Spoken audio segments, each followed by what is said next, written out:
Logan Paul has officially exposed his true motives for suing Coffeezilla, and in doing so, severely crippled his chances of winning the defamation lawsuit. Zilla will pay, one way or another, I'll make sure of it, just to make his life difficult. Bro, you're a billionaire.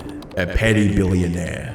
Hi, I'm the Internet Anarchist. I create weekly YouTube documentaries, and today we'll be uncovering the recent developments in the Coffeezilla vs. Logan Paul lawsuit, how it's going, what's been revealed in the latest filings, and how it could fundamentally change the YouTube landscape when it's all said and done. I think everyone watching is more than familiar with the ongoing legal battle between Logan Paul and Coffeezilla. However, if you're not all caught up, here's a super brief overview of what's going on. Almost 2 years after Coffeezilla released a 3-part documentary covering the infamous CryptoZoo project that cost users millions, Logan went through with his initial threats of legal action and filed a lawsuit against Coffeezilla, reading, "As a direct and proximate result of the publication of the false and defamatory January 5th, 2024 YouTube video, Paul has suffered damages including injury to reputation, embarrassment, humiliation, emotional distress, and economic damages, in an amount to be determined at trial." Anyone who knew the story behind their feud over CryptoZoo could tell that the lawsuit wasn't filed over genuine damages, but as a means of getting revenge against the one man who was bold enough to document and expose all of his lies. After all, Logan didn't fulfill his promise to finish the CryptoZoo game, nor did he refund egg holders, and to make matters even worse, he was facing a class action lawsuit spearheaded by attorney Tom over the project. Going after Coffeezilla with a defamation lawsuit over factual events could suggest that Logan wanted to either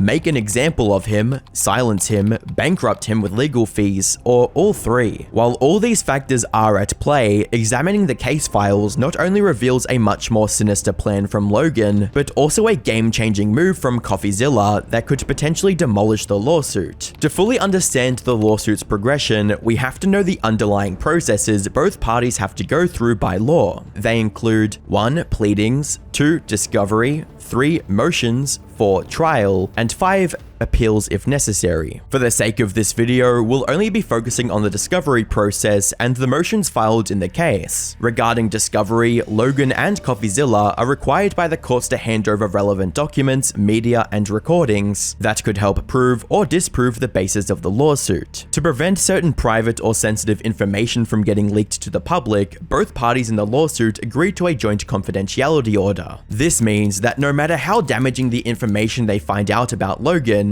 if it's deemed confidential, it won't be reported on by Coffeezilla and will be redacted in public documents. This veil of confidentiality and the necessary discovery process gave Logan the perfect avenue to demand particular communication between Coffeezilla and a yet-to-be-named third party in the CryptoZoo case. Reading, "Plaintiff Logan Paul moves this court to compel defendants to produce all communications between Paul and others regarding Paul's involvement with the CryptoZoo project that defendants possessed when they published the libels at the issue in this case." Essentially, Logan wanted to see everything that went into planning the CryptoZoo documentary, and argued that it was a key part of proving Coffeezilla maliciously produced the documentary. In response, Coffeezilla's legal team argued that said communications were protected by Texas's journalistic privileges and the First Amendment. They even went as far as pointing out previous instances when Logan requested these communications but refused to abide by their request regarding his communications, with the document stating, "Defendants proposed a simple solution that preserves the privilege. Paul can ask Coffeezilla in a deposition whether he has certain documents or information Paul believes support his claim that Coffeezilla acted with actual malice." Defendants also offered to review Paul's production and identify which documents Coffeezilla also has. Ironically, as Logan was trying to get information out of Coffeezilla, he was filing motions to protect his own private communication from being made public. Logan's goal during discovery was to protect his secrets at all costs, while he was trying to gather as much information on Coffeezilla as he could. Sadly, that strategy would be his undoing. It would later be revealed that the individual Logan was trying to get communications about was none other than attorney Tom. To make matters worse, after the judge looked over their communication in person, he granted Coffeezilla and attorney Tom's motion, but denied Logan's. By going after them so directly, Logan had stupidly linked this defamation lawsuit to the class action lawsuit, and opened the door for the Coffeezilla side to make some actual critical connections. On the 15th of April 2025, Coffeezilla's attorney would file a motion to stay and transfer the venue of the case. Essentially, they wanted to pause all the court proceedings until the court confirms the connection between the cases and merges litigations with Logan's other CryptoZoo lawsuit. Their reasoning for bringing forth this motion were threefold. One, to make the litigation more efficient due to the overlap in the premise and evidence of both cases. Two, Logan was using the lawsuit not to gain compensation, but as a way to punish Coffeezilla. And three, Logan was trying to use the defamation case to obtain information about the other pending lawsuits. With the document reading, unable to obtain discovery with the Holland case effectively, stayed while the court considered motions to dismiss. Paul strategically filed this lawsuit to punish the reporter who helped uncover his cryptocurrency scam and gain discovery to defend himself in the pending civil proceedings. Regarding the second point, Coffeezilla's attorney provides some very concerning text messages from Logan made prior to filing the lawsuit, reading, "Lawyering up, suing this MFer into the ground. Then everything will come out. Court docs are public."